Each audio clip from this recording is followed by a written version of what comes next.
itu kayak ada sesosok harimau. Di samping saya ini ada perempuan lagi. Ternyata gigi dia itu sampai sini. Dia ngangguk. Hilang, ada sosok hitam yang mendudukin pohon itu. Sekarang itu bentuk batu segini. Itu warnanya hitam, benar-benar hitam. Memang yang katanya sih itu buat ilmu kebal segala macam.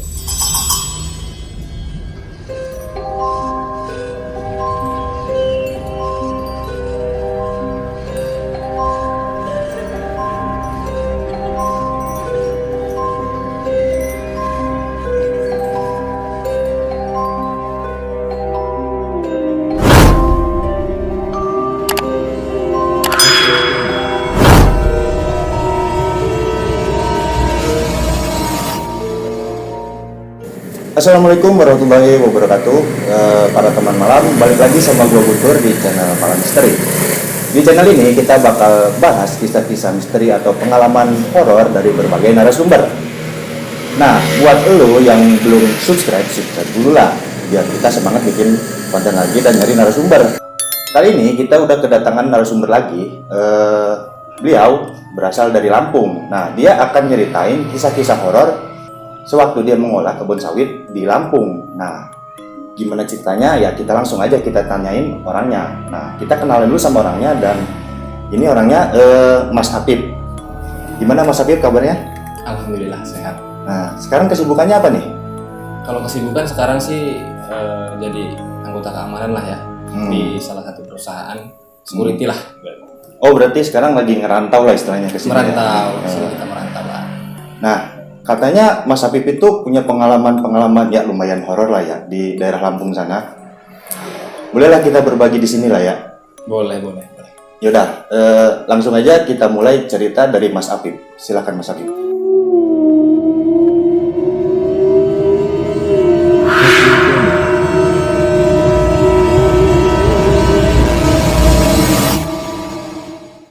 Ya. Dulu waktu saya ya di Lampung, sebenarnya saya masih di Lampung, cuman kesini kan hanya merantau lah ya.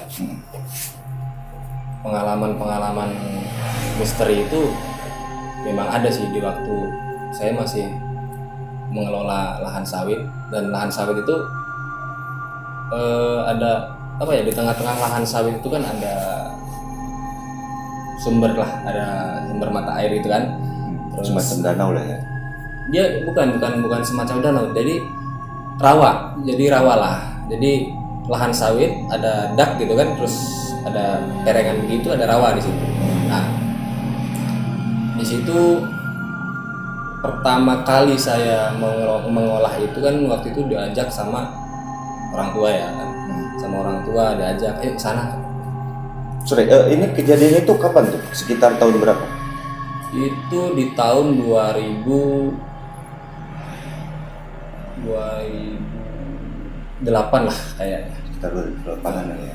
Sekitar 2008 2009 lah. Terus di situ setelah saya ke sana nggak tahu kenapa datang ke situ kan, ayo kita katanya turun ke bawah. Ke arah sungai tadi. Ke arah rawa tadi. Oh, rawa tadi. Rawa itu kan udah memang dulu itu sudah dibikin kolam, tapi lama tidak digunakan gitu kan. Lama tidak diolah gitu kan, buat buat nanam ikan lah gitu. Yeah. Nah di situ kita ya cari inilah, ibaratkan daripada lahan itu nganggur kan, ya kita ini kan diolah lagi gitu. Terus waktu saya turun di situ kan ada pohon bambu tuh di atas, jadi sumber itu ngerucut begini. Jadi dari atas kecil sampai bawah tuh lebar. Oh, jadi posisinya vertikal gini lah ya, miring gitu. Miring, ya? itu miring. Kalau kata orang saya itu perengan. Oh, perengan. Perengan itu. Nah di situ di ujung di atas ini pohon bambu. Nah di situ air itu nggak pernah putus. Dari arah pohon bambunya. Dari bawah pohon bambu itu ada sumber itu nggak pernah putus airnya, walaupun itu kemarau, itu nggak pernah putus. nggak tahu kenapa itu seolah-olah di telinganya ada yang bisikin gitu. Udah deh, kamu masuk ke sini ngapain, katanya gitu kan. Hati saya jawab dong, Iya. saya kesini mau ngolah nih lahan ini, daripada nganggur nggak ada hasil kan, ya saya mau mengolah ini gitu kan. Dan saya pun memang anak yang punya ini loh gitu kan. Terus dia kayak bisikin lagi, udah kalau memang kamu begitu mau ngolah tanah ini dengan cara baik gitu, kamu wudhu dulu tuh, di sana ada pancuran. Terus saya tuh memang nggak ngeh sama sekali kalau di situ memang ada pancuran air. Nah, bisa dideskripsikan nggak bentuk pancuran itu gimana tuh? Apakah dari bambu langsung ada keluar air atau gimana? Jadi kayak dulu, mungkin waktu dulu kolam itu masih aktif kan ya, itu pakai bambu gitu kan. Jadi dari sumber pakai bambu biar ngalir gitu. Itu masih ada gitu. Jadi emang bukan alami tapi emang buatan itu. Memang buatan. Nah, di situ ada mancur airnya. Saya wudhu lah di situ. Setelah wudhu entah kenapa jadi kayak orang dibuka gitu matanya gitu. Kayak orang dibuka matanya. Saya ngelihat ke sekitar itu ya lumayan sih gitu kan. Lumayan ada sesuatu hal yang itulah gitu kan. Iya. Jadi seakan-akan setelah wudhu itu mata batin tuh kebuka aja gitu ya. Ya bisa dibilang begitu sih. Bisa dibilang begitu. Jadi di situ kan ada pohon duren. Ada pohon duren gede, tinggi. Ada pohon duren. Nah, saya melihat di situ. Bukan berarti saya orang yang bisa melihat loh ya. Saya bisa melihat itu gitu kan. Saya orang pintar bukan, tapi memang itu kejadian benar-benar setelah saya wudhu dan melihat apa yang ada di situ. Di situ ada suatu benda gitu kan. Di pohon duren itu ada 2 benda. Sampai-sampai apa iya? Saya penasaran apa iya sih benda itu gitu. Kayaknya enggak deh. Tapi saya nengok ke sana kanan kiri, tetap benda itu ada. Saking penasaran, ya saya samperin dong, kan? Saya samperin ke situ dan benar-benar nyata benda itu ada di situ. Bendanya itu bentuknya apa? Ya adalah gitu kan, misalkan saya nggak bisa nyebutin itu apa kan, cuman setelah saya ini kan ada yang bisikin di telinga lagi, itu buat kamu. Sedangkan saya posisi saya anak bujang kan gitu. Buat apa barang begituan? Gitu kan. Barang begituan bagi saya bujang buat apa gitu. Akhirnya saya udahlah, ini bukan milik saya dan saya pun mungkin nggak berhak di barang ini. Saya masukin lagi ke dalam tanah. Entah kenapa itu saya masukin begini, jadi nggak ada bekas si barang itu masuk. Jadi clean aja, nggak ada apa-apa gitu. Nggak ada apa-apa. Jadi kalau misalkan emang nggak ada gali atau apapun, nggak ada. Jadi kalau misalnya kita pisau aja ya, pisau atau golok atau apa itu, kita masukin tanah pasti kan ada bekasnya kan, ada lubang gepeng gitu. Itu nggak ada. Itu nggak ada sama sekali. Nah, setelah itu udahlah, di situ udah.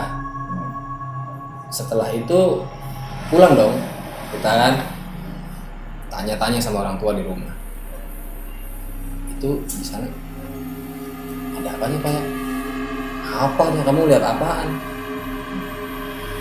Ya ada barang keluar dari pohon duren itu, terus saya suruh ngambil itu, sedangkan saya anak bujang, buat apaan gitu. Ya saya nggak terima lah. Oh nggak usah diambil. Buat apa gitu diambil? Kita juga belum tentu bisa ngurusnya kan gitu, kata orang tua. Oh ya udah, aman aja lah di hari itu kan, kita aman gitu kan. Besoknya kita cari orang kerja, kita kerjakan di situ kan, semua dibersihin. Kita bikin kolam itu memang benar-benar airnya dari atas. Itu kan semua ada 7 kolam gitu. 7 kolam. Dari atas paling kecil buat penampungan air. Jadi dari sumber ke kolam pertama itu nggak ada ikannya. Itu buat penampungan air.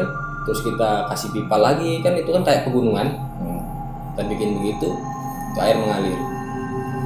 Kita memang bikin kayak alam lah pokoknya kan, tanam pohon yang teratur, terus bener-bener enak buat santai, buat kita ini kan.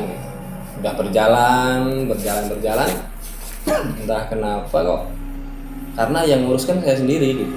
Saya sendiri yang ngurus.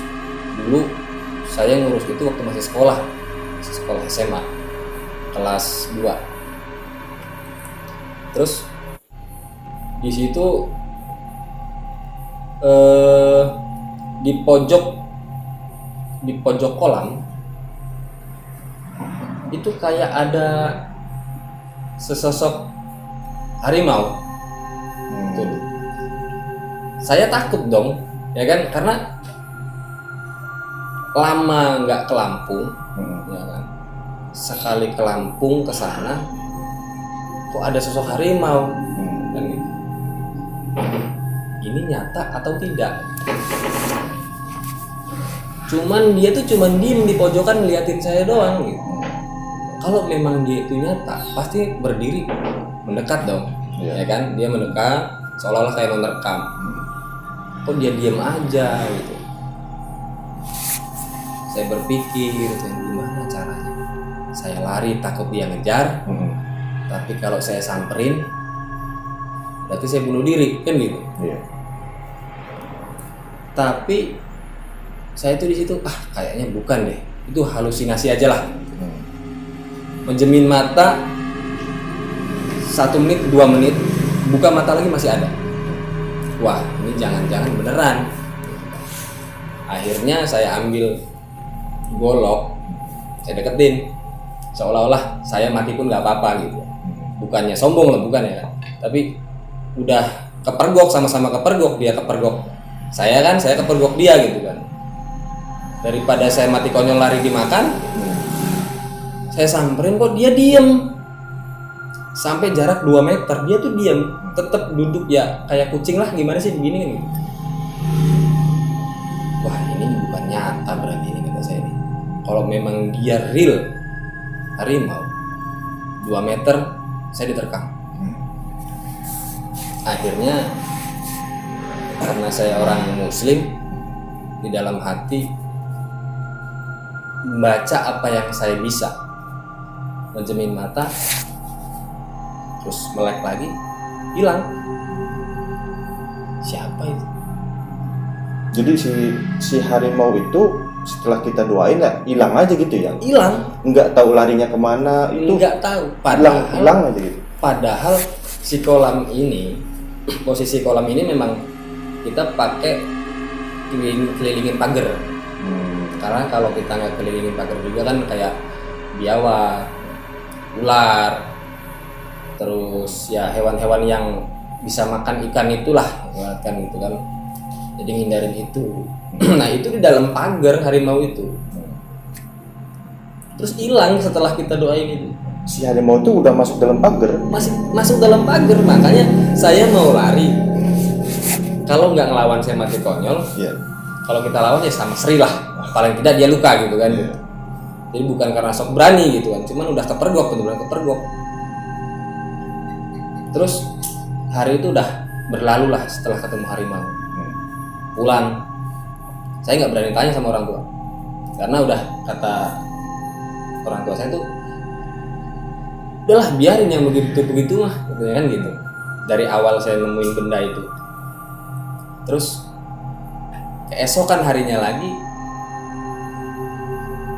saya ke situ, sepi, orang kerja belum ada tuh. Biasanya kan yang namanya kita punya kebun sawit ya, ada orang kerja mampir dulu kan. Ini nggak ada. Kalau nggak salah itu ya mungkin waktu orang-orang itu libur sih. Ke ladang, saya ke situ, entah kenapa di situ saya ngelihat kayak batang pohon kelapa. Batang pohon kelapa tuh gede, kan? Itu malang di pintu masuk buat masuk ke kolam. Oh, di gerbangnya lah ya? Di gerbang masuk. Pintu masuk lah. Iya, benar-benar. Nah, saya tuh mau masuk gitu. Saya buka, Jadi itu bukan pohon kelapa, Apa tuh? itu ular yang bener-bener gede.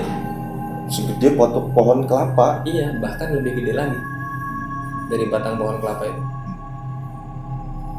Jadi saya ini berpikir lagi, apa saya setelah wudhu di pancuran itu ya? Gitu kan. Jadi saya ibaratkan ini loh yang diem di sini, ini loh sosoknya gitu kan. Tapi kan yang namanya manusia biasa yang nggak bisa apa-apa, melihat sosok ular yang gede begitu, kaget gitu kan. Iya sih pasti ya. Ya apa ya, sama aja kita namanya itu ya, ibaratnya kata orang tuh masuk kandang macan Iya. gitu loh. Akhirnya saya tutup lagi, ini benar nggak sih, real nggak sih gitu kan. Dan sama kayak kemarin, saya yakin ini nggak real. Tutup mata, berdoa lagi, saya buka gerbang lagi, hilang lagi. Terus seperti itu dari semua hewan lah, segala hewan yang benar-benar nggak masuk akal gitu, yang nggak benar-benar nggak masuk akal sering muncul gitu, sering kelihatan. Nah udah itu kolam itu udah kita isi. Memang rutinitas saya itu setiap pagi itu habis sholat subuh jam 5 pagi lah paling tidak itu saya harus udah ada di lokasi itu. Karena waktu itu posisi sekolah kan. Jadi jam 5 pagi saya harus udah nyampe situ ngasih makan ikan. Ngasih makan itu. Dan pagi-pagi buta jam 5 subuh itu kan masih gelap. Kok kenapa saya ngelihat ada orang lagi ngarit rumput buat cari pakan kambing, pakan sapi. Saya kan banyak yang masih melihara kambing, sapi masih banyak di sana. Ini bener orang nggak sih, gitu kan? Saya perhatiin lagi, wah jangan-jangan bukan lagi nih. Karena belajar dari kejadian kemarin lah. Belajar dari kejadian kemarin, jangan-jangan bukan lagi. Jangan seperti kemarin. Tutup mata, baca doa, hilang. Oh, berarti di sini ada hewan dan ada berupa manusia. Saya dalam hati cuma begitu aja kan. Padahal ya kalau merinding sih merinding gitu kan. Merinding banget jam 5 subuh. Udah ngasih makan apa, pulanglah saya. Dan sampai detik itu pun saya nggak berani cerita sama orang tua. Saya ngeliat ini, ngeliat itu, nggak pernah cerita. Cukup saya sendiri. Setelah itu saya kan ngasih makan jam 5, pulang jam 6 itu saya harus nyampe rumah karena saya sekolah naik bis kan dulu, naik bis. Berangkat pulang dari sekolah saya kan jam 4 sore. Jam 4 sore pulang. Biasa rutinitas ke kolam lagi. Berangkat ke kolam, ngasih makan ikan. Ini namanya orang habis sekolah kan capek, ngasih makan ikan udah selesai kita duduk. Karena di tengah-tengah kolam itu memang saya bikin gubuk kan, bikin saung lah gitu. Buat santai, buat rokok, ngopi di situ. Duduk di situ santai. Entah kenapa tahu-tahu itu yang bikin saya sampai kaget mau kejebur dalam kolam. Saya datang di situ nggak ada orang, tapi setelah saya ngasih makan duduk santai gitu, duduk santai. Di samping saya ini ada perempuan. Saya di pojok gitu ya. Iya, saya di pojok sini, dia di sebelah sana. Tapi dia posisi selonjoran sambil mijitin kaki. Selonjoran sambil mijitin kaki dan dia nggak mau lihat ke saya. Wujudnya itu kayak gimana tuh? Perwujudannya itu apakah mirip kuntilanak kah atau warga biasa kah? Ya seperti itulah gitu. Seperti itu. Makanya saya sempat mau kejebur ke kolam itu kan gara-gara kaget. Ya, seperti itulah, pakai baju putih, rambut panjang kan gitu. Dia sambil mijitin kaki. Tapi saya nengok begini, dia nggak mau nengok ke saya. Kalau memang dia itu benar-benar mau ganggu, pasti kan dia nunjukin diri wajahnya kan, gitu kan. Entah itu jelek, entah itu cantik kan kita nggak tahu. Setelah saya beraniin diri, saya tanya, itu kamu ngapain di situ? Saya di sini nggak ganggu kok. Saya di sini lagi usaha. Saya membesarkan ikan. Saya pengen dapat hasil, kata saya kan. Ya kalau kamu mau diam di sini pun nggak apa-apa. Jaga di sini nggak masalah. Itu sambil saya merinding. Sebenarnya pengen lari sebenarnya. Cuman saya beranikan diri. Dia cuman diem, nggak ada suara. Saya terus bertanya, dia nggak jawab. Cuman ada satu pertanyaan, saya nanya ke dia, kamu mau kamu mau ganggu di sini? Gitu. Dia cuman gelengin kepala, enggak. Kamu bener-bener nggak mau ganggu saya kan? Enggak. Di situ oke lah, berarti, dan terus merinding saya juga turun gitu. Jadi nggak merinding lagi itu kan, walaupun memang itu bukan manusia kan, saya udah nggak merinding lagi. Setelah itu boleh dong, kata saya kan, saya mau lihat wajah kamu. Dia geleng kepala, nggak mau. Saya sedikit aja, biar saya nggak penasaran dengan hal-hal seperti itu, karena saya belum pernah ngelihat seperti itu gitu kan. Padahal yang lihat itu juga pasti lari saya kan gitu. Dia cuman nengok sedikit begini, dan yang saya kaget lagi, ternyata gigi dia itu sampai sini. Gigi itu ya? Itu gigi itu sampai sini. Tapi sebelumnya emang nggak kelihatan aja gitu ya? Iya, karena dia selalu begini gitu loh. Dia selalu noleh ke sana gitu kan. Dan saya minta, bener-bener minta, karena dia ngomong nggak mengganggu kan. Dan saya pun oke lah gitu kan, kita bareng-bareng hidup di sini nih gitu kan. Kamu diam di sini, saya yang numpang di sini nih. Padahal itu lahan milik orang tua kan gitu. Ya. Jadi dia langsung nengok begini, cuman menghadap ke sana gitu kan, ke depan, selaras dengan kaki. Dan itu kan kelihatan pasti kelihatan gitu. Itu yang lebih kaget lagi. Saya bilang, udah cukup, saya sudah tahu kamu, jangan semuanya. Saya bilang begitu, udah cukup segitu. Jadi saya tahu ciri kamu, dan kalau misalkan ada yang lain di sini, berarti itu bukan kamu, kata saya. Jadi saya tahu ciri kamu itu. Ya udah, sekarang udah maghrib, kata saya kan, saya mau pulang. Dia ngangguk, hilang gitu aja. Itulah yang bikin saya merinding. Maghrib, belum pulang dari lokasi perkebunan, tahu-tahu dia hilang. Ya, tanpa berpikir panjang, langsung ikut lari. Berarti itu kondisinya Mas Apip itu sendirian di ladang itu? Memang kalau saya memang jarang sih saya ditemenin sama orang, ibaratnya ngasih makan itu memang saya jarang. Emang sendirian aja kalau memang selalu sendiri, karena ya kita kan modal dikit ya kan. Kalau kita misalkan kita temenin orang, pasti kan kita beliin rokok lah, apa kan segala macam. Akhirnya beraniin diri sebenarnya gitu. Nah terus itu pun masih berlanjut gitu. Setelah saya ngelihat dia terus hidup saya berarti berdampingan sama mereka tenang, enggak. Dan ternyata mereka juga selalu menunjukkan eksistensinya, terus menunjukkan gitu kan, karena mungkin mereka pikir gitu kan, saya nggak takut walaupun dia beraktivitas bodo amat gitu kan.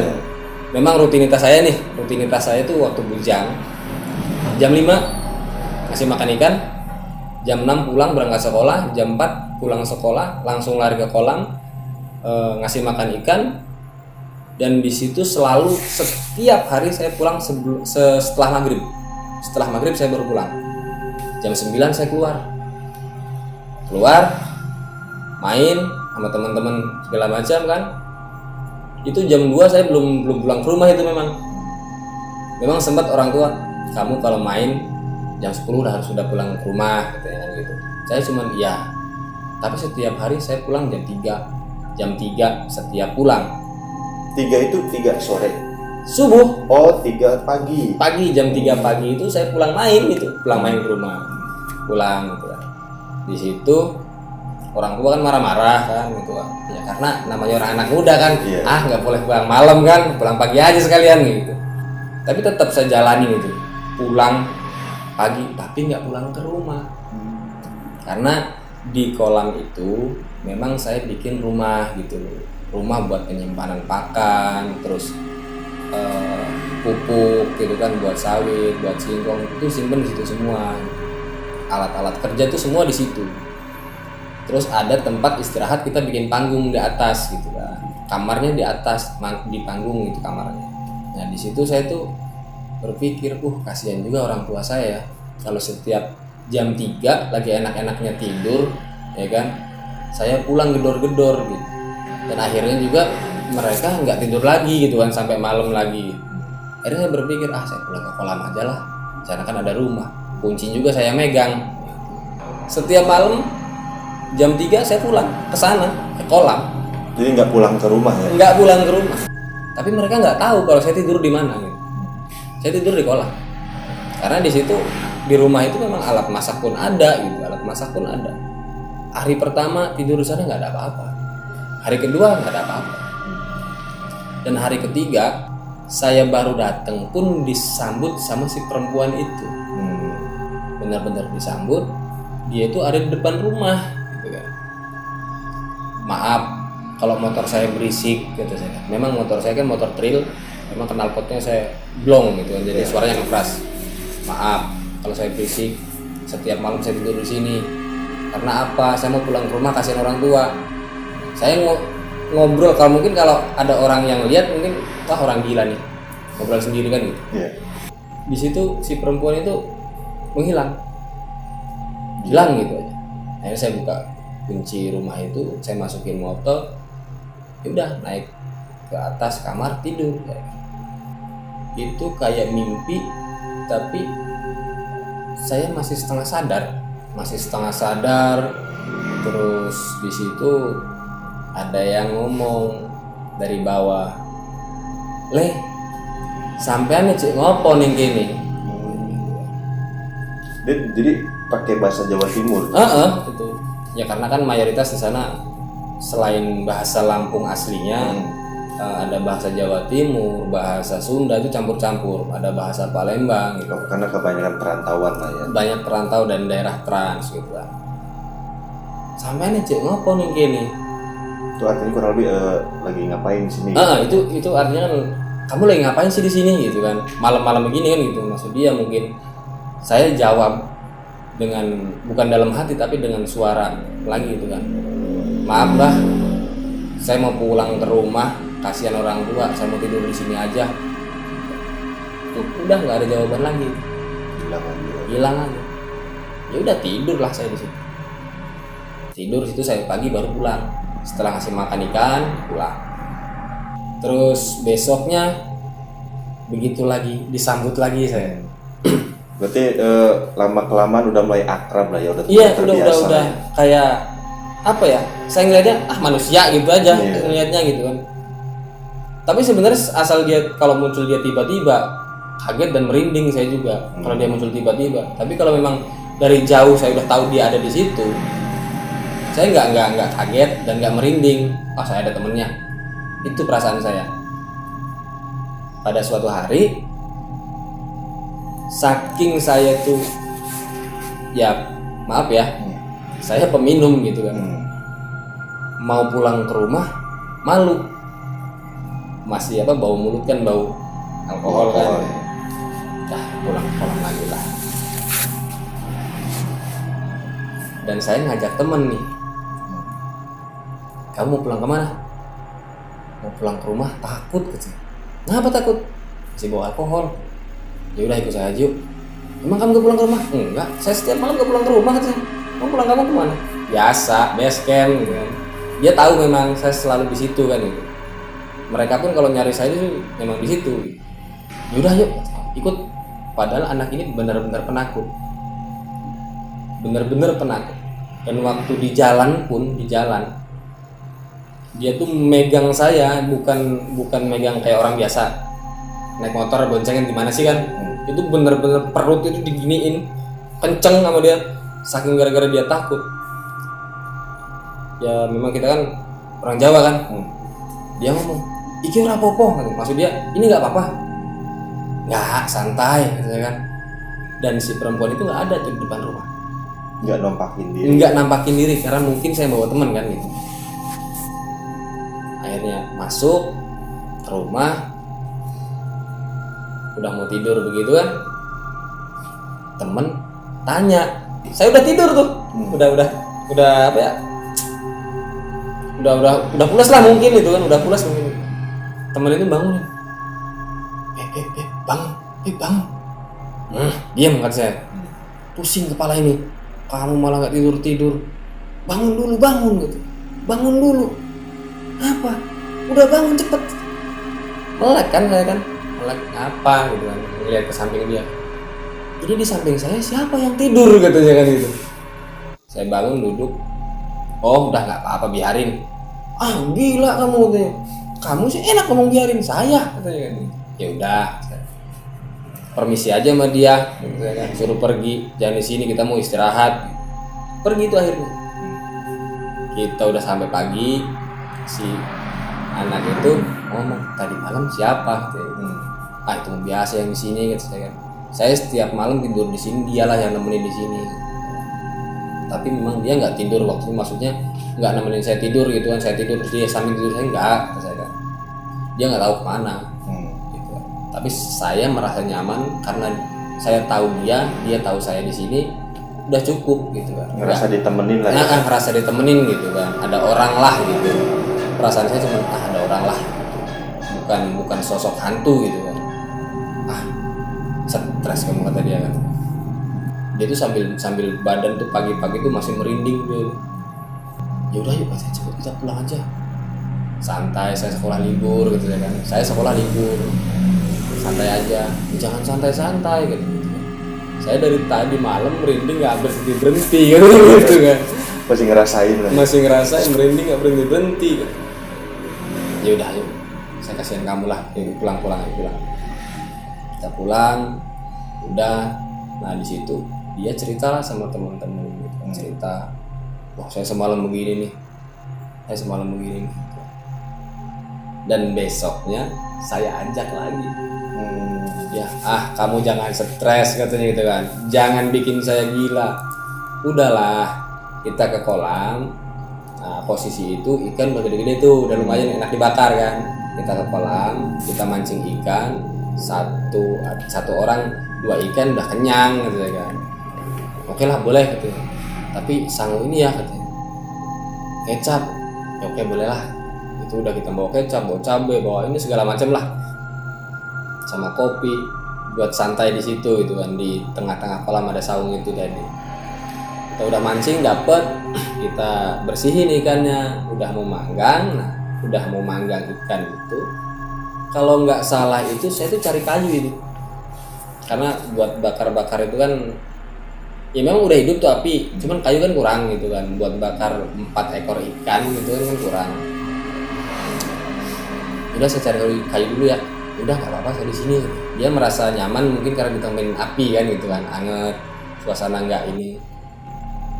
Nah, dia ngelihat ke depan itu kan ada pohon-pohon waktu itu tanaman saya sih. Saya nanam pohon itu tingginya mungkin kalau saya berdiri setara lah gitu kan, saya berdiri. Belum terlalu gede gitu. Kalau diinjak orang masih patah gitu kan. Nah di situ dia pun tahu kalau di situ ada pohon-pohon itu gitu kan. Tapi saya nyari kayu, saya tinggal pergi. Dia itu tahu-tahu ngelihat ke depan gitu begini. Dia langsung teriak, gitu loh. Langsung teriak karena pikiran dia di depan itu kan ada pohon. Kok nggak ada gitu pikiran dia. Hanya bayangan hitam. Jadi itu pohon itu rubuh aja semua. Pohon itu rubuh semua. Ada bayangan hitam. Dia teriak. Saya dari belakang. Ngapa kamu? Kaget dong saya ngomong begitu ada di belakang dia. Ngapa? Enggak. Itu apa kata dia? Itu apa? Mana kata dia. Saya seolah-olah nggak tahu aja kan. Itu apa? Mana itu di depan? Biasa itu mah. Nah udah mulai stres lagi kamu katanya. Ya udahlah biarin. dia nggak ganggu kita kok. Dia cuma pengen lihat kita lagi ngapain sih malam-malam di sini. Kalau dia mungkin mau minta mancing sendiri, bakar sendiri gitu ya kan. Masa mau minta sama kita aja lapar. Dia itu udah ayo pulang yuk. Ayo pulang yuk. Just selalu bisik-bisik begitu. Akhirnya enggak lah katanya. Udah tidur di sini lagi kita. Ayo pulang, ayo pulang. Terus begitu mungkin dia sudah nggak tahan karena saya nggak mau pulang, nggak mau ngantar dia pulang atau pulang bareng gitu kan. Mungkin perasaan dia langsung merinding dan dia langsung lari naik buka pintu gerbang. Jadi kita kan dua orang bawa motor satu, motor dibawa pulang, saya ditinggal sendiri. Waduh, gila anak ini benar-benar penakut, parah saya. Besoknya saya tanyain, emang yang kamu lihat apa kan saya? Itu di sana kayak sosok hitam gede. Jadi pohon-pohon itu rubuh semua, pohon-pohon patah semua. Kalau pohon saya patah semua kata saya kan, kita taruhan apa? Ayo katanya rokokan kan, maksudnya rokokan itu kita taruhan rokok lah gitu. Terus yang menang dapat rokok enak ya kata saya kan. Oke boleh katanya, kita buktiin katanya di sana. Berdua jalan sana, cek pohon itu nggak ada yang patah. Padahal si temen ini ngelihat emang pohon itu rebah semua, patah semua gitu. Rebah semua, patah semua. Dan ada sosok hitam yang mendudukin pohon itu. Dan dia pun langsung geleng kepala. Saya semalam melihat apa? Udah nggak usah dipikirin gitu saya kan. Memang di sini ada sih. Tapi kalau kita nggak ganggu mereka, mereka pun nggak ganggu kita. Enak kamu katanya tahu situasi sini. Setiap malam kamu kesini. Akhirnya ya dia pun terus-terusan saya ajak ke situ. Ya berani-berani takut sih gitu. Akhirnya terbiasa lah. Terbiasa gitu kan, terbiasa karena sering diajak. Terus dia tuh cerita-cerita sama temen-temennya gitu kan. Sama temen-temennya cerita-cerita gitu. Ah yang bener sih. Nah dan yang ada satu lagi, jadi memang anak itu dia itu memang nggak bisa apa-apa dan dia bilangnya selalu bisa. Nah, sedangkan sama orang yang bisa aja, dia mah nggak punya apa-apa. Nah, dia itu setelah diomongin begitu si anak itu akhirnya pergilah berguru berilmu nggak tahu kemana. 3 bulan pulang. Sombong dia di situ. Dia bener-bener sombong. Kamu mah nggak ada apa-apanya sama saya. Ngomong ke saya itu kan. Maksudnya ilmu kamu tuh nggak ada apa-apanya sama saya. Ilmu apaan? Kalau ilmu pelajaran dari sekolah, bolehlah kita tanding gitu saya. Ilmu apa dulu nih gitu saya kan. Ya seperti itulah gitu. Oh maaf, saya nggak pernah belajar seperti itu, saya nggak mau belajar seperti itu, dan saya nggak mau nyari seperti itu. Kita hidup di dunia ini masih mending real apa adanya. Dibacok mati ya sudah gitu. Intinya begitu, nggak usahlah cari-cari begitu. Udah ayo katanya, nanti malam kita ke kolam kamu, saya mau buktiin sesuatu. Oke siap. Nah akhirnya kan ketambahan 1 orang nih yang sombong satu ini kan. Malam setelah main, ayo saya ikut ke sana, saya mau tunjukin ke kamu. Oke boleh. Di kolam saya tuh nggak ada apa-apa. Akhirnya ya mungkin memang dia itu memang belajar kan, dia itu kan bisa ngelihat segala sesuatu. Nah dia itu ngelihat suatu benda gitu kan. Sudah sampai kolam, dia ngomong, di sana ada benda ini nih, itu gunanya buat kekebalan, buat jaga diri. Saya nggak perlu seperti itu. Barang itu ada di situ. Kalau kamu memang bisa ambil, silahkan. Tapi kalau kamu nggak bisa ambil, jangan dipaksain. Karena apa? Saya nggak mau nanggung resiko kalau kamu terluka. Kalau kamu terluka di sini, yang jelas yang tanggung jawab siapa? Ya kan? Pasti saya dong, karena saya yang kalau orang nggak tahu mah kan, wah diajak sama ini nih, jadi dia begini.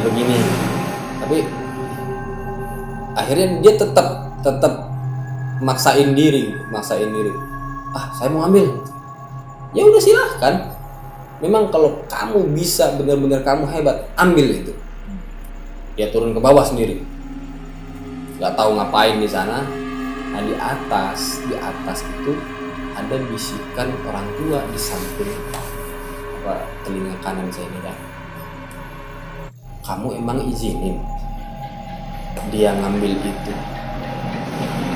Jangan. Dalam hati saya, jangan. Karena apa yang ada di sini itu milik kalian, bukan milik kita. Dan saya pun nggak mau si mbah ini gitu, yang pakai bahasa Jawa sih ngomongnya kan. Ya udah, kalau kamu nggak ngizinin dan saya pun nggak bakal ngasih ke dia. Entah dia mau bagaimana di bawah itu, saya nggak bakal ngasih ke dia dan saya nggak bakal tergiur sama dia. Akhirnya dia naik, si anak itu ngomong sama saya, nggak usah begitu dong, kata dia kan. Nggak usah begitu gimana? Saya orang nggak bisa apa-apa, kata saya. Kamu merintahin sama mereka bahwa itu nggak boleh dikasihin ke saya. Loh, itu urusan mereka. Mau dikasihin ke kamu silahkan, enggak ya sudah. Padahal dalam hati saya memang saya nggak terima barang itu diambil, karena itu kan milik mereka kan, itu rumah mereka. Ngapain sih kamu mau ambil seperti itu gitu. Jadi walaupun mereka itu hantu, ya setidaknya kita manusiawi lah gitu kan sama mereka gitu. Kita nggak ganggu kok di sini. Saya selama di sini di kolam gitu kan, saya nggak ganggu mereka dan mereka nggak ganggu saya gitu kan. Cuman menunjukkan eksistensinya doang. Akhirnya dia marah-marah di situ, entah ngeluarin apa. Akhirnya si batu itu timbul. Barangnya bentuk batu ya. Barang itu bentuk batu segini, tuh warnanya hitam, bener-bener hitam. Memang katanya sih itu buat ilmu kebal segala macam. Akhirnya saya ini dalam hati saya marah, bener-bener marah. Akhirnya dia lari ke bawah tuh, mau cepet-cepet ngambil batu itu.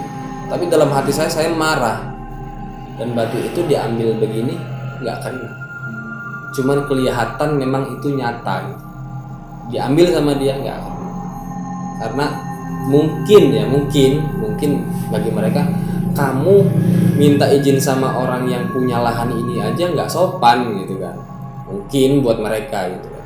Kok mau minta barang saya gitu kan, yang milik saya. Orang yang punya lahan ini aja nggak minta gitu kan. Akhirnya dia di situ nyerah, naik lagi ke atas. Oke, saya nyerah di sini. Mungkin ini memang milik kamu. Alam mereka di sini memang mungkin milik kamu. Tapi ayo kita di luar. Oh maaf, saya memang orang nggak bisa. Saya orang nggak bisa apa-apa. Jangankan mau ngambil-ngambil seperti itu, saya mau lihat mereka pun baca apapun saya nggak tahu. Malah mereka sendiri yang nunjukin gitu. Tapi mereka nggak jahat kok. Mereka nggak jahilin saya gitu kan. Nah teman saya ngomong, iya katanya, saya yang penakut aja katanya. Diajak sama dia ini setiap hari ke sini. Jadi ngerasa ya memang takut gitu. Tapi ngerasa gimana ya? Nyaman gitu. Mereka ada, saya ada di sini, mereka ada di sana gitu. Ya hidup itu kayak ya biasa aja lah gitu, normal. Kayak saya ngelihat orang tapi yang benar-benar serem katanya gitu kan. Saya takut gitu. Tapi mereka yang nggak jahilin kita, dia aktivitas sendiri gitu. Si anak ini, yaudah saya pulang. Akhirnya kita berdua ngobrol, itu maksud dia apa sih? Kok begitu? Emang kamu cerita sama dia? Iya sih katanya, kemarin saya cerita katanya di sana begini ceritalah, pokoknya panjang lebar. Nah dia tuh pengen punya itu katanya, karena dia dari jauh katanya ngomong dia ngeliat satu barang yang cocok buat dia katanya. Gitu ceritanya. Besoknya lagi saya sendiri ke kolam, bener-bener sendiri. Akhirnya mereka pun marah. Jadi saya itu waktu tidur itu yang suara inilah, suara itulah. Cuman karena mungkin saya udah biasa, ya kan, mungkin udah biasa sama mereka. Mungkin kalau di tempat lain saya merinding, jelas lari mungkin. Ini karena tempat saya sendiri gitu kan. Dan udah kenal gitu kan. Bodoh amat gitu. Tapi bener-bener yang suara yang bisikin saya ini, yang sering bisikin saya ini marah, bener-bener marah. Kenapa kamu ajak anak itu? Ya dalam hati saya jawab, saya nggak mengajak, tapi dia pengen nantang kalian sebenarnya. Cuman saya nggak ikhlas gitu. Saya nggak ikhlas kalau dia itu nantang kalian. Karena apa? Saya makhluk Tuhan, kamu pun makhluk Tuhan, gitu kan. Cuman kita beda aja gitu kan. Saya tuh benar-benar apa ya di situ ya kalau ini disiksa lah gitu. Jadi tidur itu memang apa ya, kita tidur gitu kan, tidur kaki itu kayak diangkat. Jadi mereka itu megang kaki saya, diangkat, si kaki ini di atas, kepala di bawah, kayak dikebalikin ya. iya, jadi diangkat, betul diangkat gini, dilepas cek gitu. Jadi kepala kan yang hajar otomatis duluan. Ya Allah, kok begini amat ya gitu. Harus gimana saya ini? Nah disitulah saya langsung buka semua sama orang tua gitu. Ceritain apa adanya, Ceritain semuanya. Ternyata orang tua saya pun udah tahu, sudah tahu kalau di situ ada. Dan ya itu tadi, benar kata orang tua saya, hidup kita berdampingan aja, sudahlah gitu kan. Nggak usah yang neko-neko, yang ini yang itu gitu kan. Malah mungkin katanya, mungkin kata orang tua saya ngomong sama saya, kalau saya ibaratnya kita bisa benar-benar berkomunikasi setiap hari, mungkin itu malah suruh jahilin kamu terus. Orang tua saya begitu. Ya kok segitunya ya. Mungkin apa karena bandelnya saya ini tadi gitu. Akhirnya sudah berjalan, sudah biasa di kolam. Nah di situ saya nih memang pengen apa ya, pengen cari sensasi lah gitu. Cari sensasi, ngumpul itu di tengah kebun gitu, di tengah ladang sama kawan-kawan. Kita ada berapa motor dulu ya, ada sekitar 7 motor lah, ada 7 motor, 2 orang 14 orang berarti kan. 14 orang di situ. Kita nggak minum itu, kita cuman santai, duduk, ngerokok, ngopi di situ memang. Nah setelah itu saya tuh memang udah kayak berhentilah apa sih yang begitu gitu kan. Orang tua saya juga ngomong, saya paling benci punya anak yang seperti itu gitu kan. Akhirnya berhentilah saya kan gitu. Berhenti, kita cuman beralih ke kopi gitu kan. Nah di situ ada temen yang memang nyeletuk gitu kan. Wah kak apa, kok itu ada cewek gitu kan. Padahal nggak ada gitu kan. Dia sok berani. Ya kayak orang berani lah gitu. Sekitar saya nengok, kena prank katanya gitu kan. Itu awal-awal ada prank itu tahun-tahun inilah itu, waktu saya ngumpul-ngumpul itu. Kena prank katanya. Wah, kamu nih ngerjain aja. 14 orang di situ rame santai kan. Dikerjain saya kan gitu. Tapi tahu-tahu kok kita nih nggak ada yang hubungin temen yang lain gitu kan, cuma 14 orang itu aja gitu. Kok ada motor lewat, satu motor lewat, 2 orang boncengan. Kok arah ke kebun gitu, ngapain? Kan kita berdampingan di kebun. Ini kebun saya nih, sebelahnya kebun orang ini kan gitu kan. Tapi ada jalan turun tuh ke bawah. 2 orang turun. Mungkin cari kodok gitu kan. Kita biasa mancing ikan gabus pakai kodok tuh. Mungkin cari kodok, biarinlah. Terus ada lagi datang. Wah, itu mau belok ke sini tuh. Emang siapa nih di antara kalian yang ngubungin yang lain nih? Gitu kan.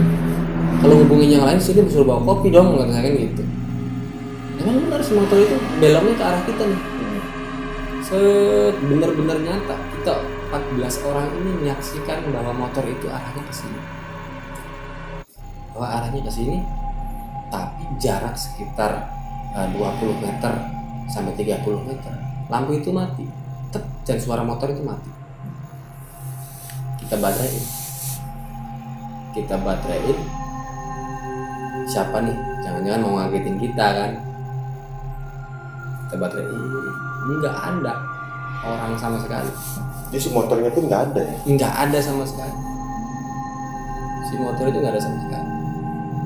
Nah, saya masih penasaran siapa orang 14 ini.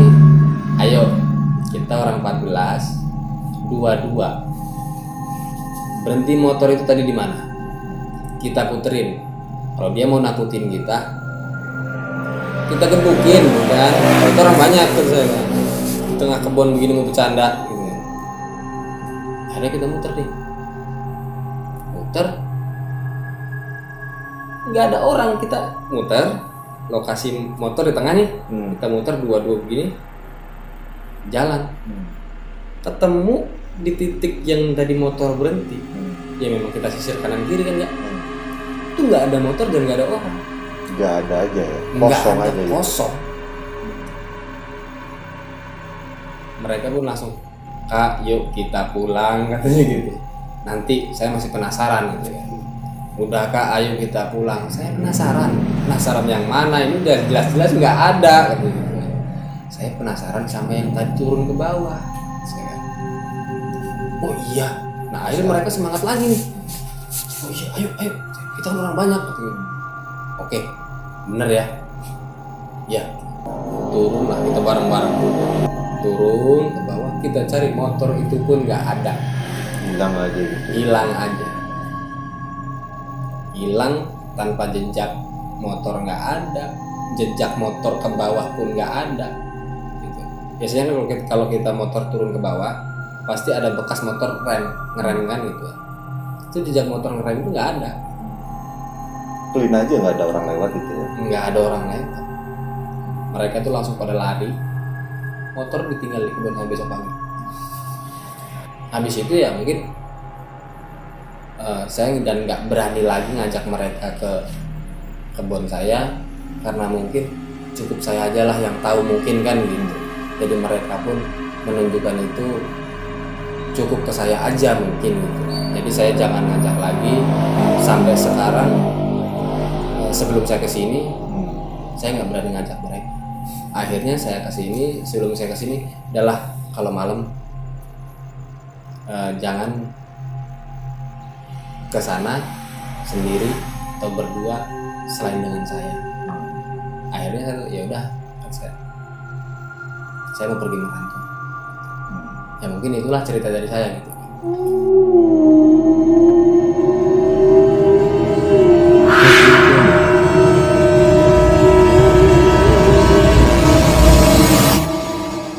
Oke, segini cerita dari Mas Apip. Mungkin sebenarnya masih banyak ya Mas Apip ya cerita-ceritanya ya? Sebenarnya cerita itu masih banyak sih. Dari saya di tempat kerja, terus waktu saya diam di Karawang gitu kan, di Karawang saya diam. Itu juga sebenarnya sih ada sih kalau masalah mistis seperti itu. Tapi saya memang benar-benar nggak bisa apa-apa. Nah, sekarang itu kondisi di sana yang ngurusin siapa tuh? Itu kita udah nggak punya lagi. Oh, udah justru udah nggak ada lah ya? Udah nggak ada lagi. Iya. Karena saya berani cerita seperti ini, memang itu udah nggak ada lagi dan bukan milik saya lagi. Oke.